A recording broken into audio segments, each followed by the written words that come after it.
আজকের প্রোগ্রামটা মূলত আমার দৃষ্টিতে এটা একটা রিনিউয়াল।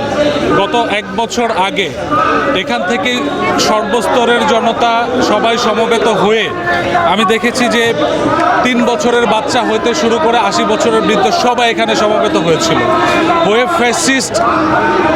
ফ্যাসিস্টের চূড়ান্ত পতন ঘোষণা এখান থেকে শুরু হয়েছিল।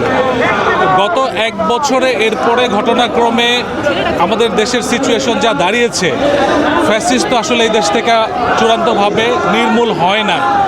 এই প্রোগ্রামটা আজকের আরেকটা চূড়ান্ত ঘোষণা, চূড়ান্ত রিনিউয়াল।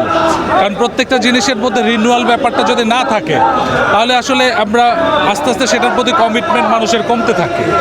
তো ওই কমিটমেন্টটাকে আমরা আরও স্ট্রঙ্গার করে ঘোষণা করার জন্যই আমাদের আজকের সমবেত হওয়া।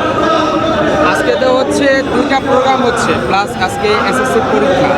তো আপনাদের প্রোগ্রামের কারণে কি এসএসসি পরীক্ষার কোনো সমস্যা হচ্ছে বা এরকম কোনো কিছু মনে করেন? না, আমাদের মুন্সিগঞ্জ যাদের মানে যে ছেলেপেলেদের এসএসসি পরীক্ষা বা ইভেন এছাড়াও যাদের আপনার ক্লাস টেস্ট বা এগুলো ছিল তাদেরকে এক্সক্লুড করেই আমরা নিয়ে আসছি।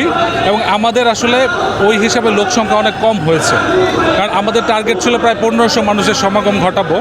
বাট যেহেতু আমাদের ছোট ভাইদের পরীক্ষা চলছে, অনেকের স্কুলও খোলা, ওই জায়গাটা আমরা খুব সেন্সিটিভলি অ্যাড্রেস করেছি। তো হচ্ছে এই সমাবেশ সম্পর্কে দেশবাসীর কাছে আপনাদের কী বার্তা থাকবে? এই সমাবেশ থেকে আমাদের দেশবাসীর কাছে বার্তা হচ্ছে যে আমরা তো একটা ফেস অব দ্য নেশন, যারা সংস্কার চায়, যারা বিচার চায়, যারা নতুন বাংলাদেশ চায়।